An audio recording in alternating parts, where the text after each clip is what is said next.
เขาเหนียวสู้สู้สู้สู้สู้เฮ้นักสู้พลังเขาเหนียว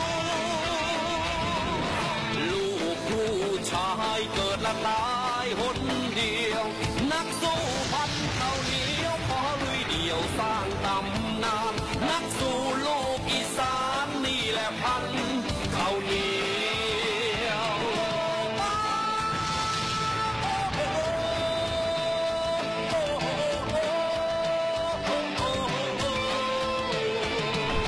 ใจวัดใจลูกผู้ชายมันต้องกล้าหลังพิงฟ้าเผชิญหน้าไม่หวั่นไม่หวั่นไหวเป็นไงเป็นกันศักดิ์ศรีพันเขาเหนียวสู้สู้สู้สู้สู้เฮ้นักสู้พันคนเหนียวสู้สู้สู้สู้สู้เฮ้นักสู้พลังเขาเหนียว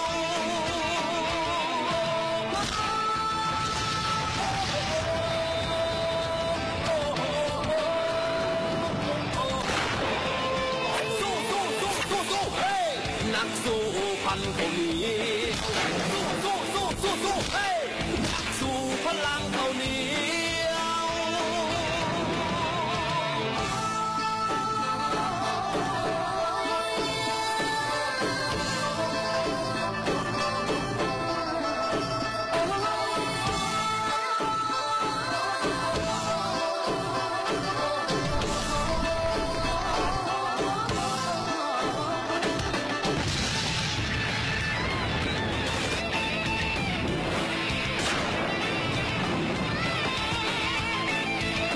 เอาความมันเป็นธรรมอยู่ในกำมือของคนโกงเอามาเปิดโปงคนที่โกงต้องรับกรรม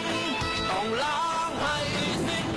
แผ่นดินถูกย้ำจะละลายพฤติกรรมพวกอิทธิพลข้ามาทวงความ